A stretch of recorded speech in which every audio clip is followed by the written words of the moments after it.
Mill మేకర్తో ఇంత టేస్టీగా curry చేసుకోవచ్చని మీకు తెలుసా?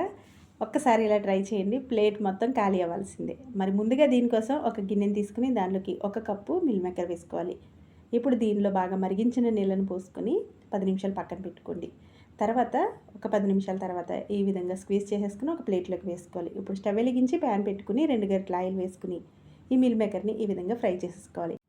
ఈ విధంగా ఫ్రై అయిన తర్వాత ఒక ప్లేట్లోకి తీసేసుకుని అదే ప్యాన్లోకి మరి కొద్దిగా ఆయిల్ వేసుకుని చెక్క, లవంగ, యాలకులు వేసుకుని కొద్దిసేపు ఫ్రై చేసుకోండి. మీరు తీసుకునే మిల్ మేకర్ని బట్టి ఇవి వేసుకోండి.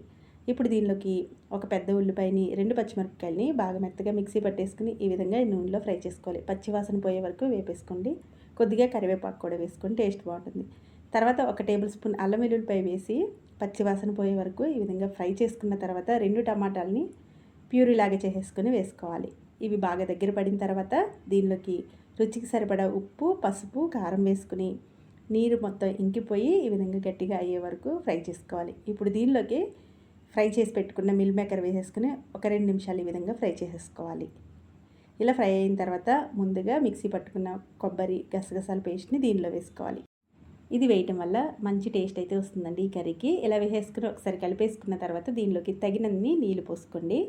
నీళ్లు పోసి ఒక 10 నిమిషాలు ఫ్లేమ్ని హైలో పెట్టేసుకుని మూత పెట్టి ఉడికించుకోవాలి. ఒక 10 నిమిషాల వరకు ఉడికిన తర్వాత ఈ విధంగా బాగా దగ్గర పడుతుంది. ఇప్పుడు ఫ్లేమ్ని లోలో పెట్టేసుకుని మరికొద్దిగా దగ్గర పడాలి అంటే ఉడికించుకోవచ్చండి. లేదు అంటే స్టవ్ ఆఫ్ చేసేసుకొని సర్వ్ చేసుకోవడమే. అంతేనండి మిల్ మేకర్ కర్రీ. మీరు కూడా తప్పకుండా ట్రై చేయండి. Thanks for watching.